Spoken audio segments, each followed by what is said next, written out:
Sir ನಮಸ್ತೆ. ನಮಸ್ತೆ madam. ನೀವು ಯಾವ ಊರಿಂದ ಬಂದಿದ್ದೀರಾ? ನಾವು ಇಲ್ಲಿಗೆ ಹೆಂಗ್ ಬರ್ಬೇಕು ಅನಿಸ್ತು? ಏನ್ ನೋಡ್ಕೊಂಡು ಬಂದಿದ್ದೀರಾ ನೀವು? ನಾವು ನಿಮ್ಮದೊಂದು ಇನ್ಸ್ಟಾಗ್ರಾಮ್ನಲ್ಲಿ ಒಂದು ಮೆಸೇಜ್ ಬಂದಿತ್ತು, ನಾವು ಅದನ್ನು ಫಾಲೋ ಮಾಡಿದ್ವಿ.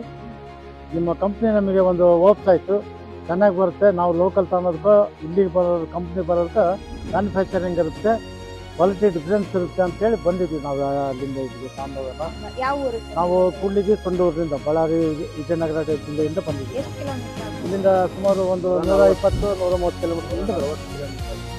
ನಿಮಗೆ ಏನ್ ಅನಿಸ್ತು ಸರ್ ಮತ್ತೆ ನಮ್ಮ ಭಾಳ ಫ್ಯಾಕ್ಟರಿ ಖುಷಿ ಆಯಿತು. ಫ್ಯಾಕ್ಟ್ರಿ ಸತ್ಯನಾರಾಯಣ ಸ್ವಾಮಿ ಇರಿಗೇಷನ್ಸ್ ನೋಡಿ ನಮಗೆ ಭಾಳ ರೈತರು ಖುಷಿ ಆಯಿತು.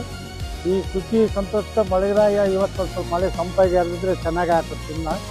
ಹಂಗಾಗಿ ನೀರಿನ ಅಭಾವ ಇರೋದ್ರಿಂದ ಹನಿ ನೀರಾವರಿ ಮಾಡಿದ್ರೆ ನಮ್ಮ ರೈತರಿಗೆ ಉತ್ತಮ ಆಗುತ್ತೆ, ನೀರು ಕಡಿಮೆ ಯೂಸ್ ಮಾಡ್ಕೋಬೋದು ನಾವು ಅಂತಂತೇಳಿ ಬಂದಿದ್ವಿ. ನಿಮಗೆ ಖುಷಿ ಆಯ್ತಾ? ಖುಷಿ ಆಯಿತು. Thank you. ಓಕೆ.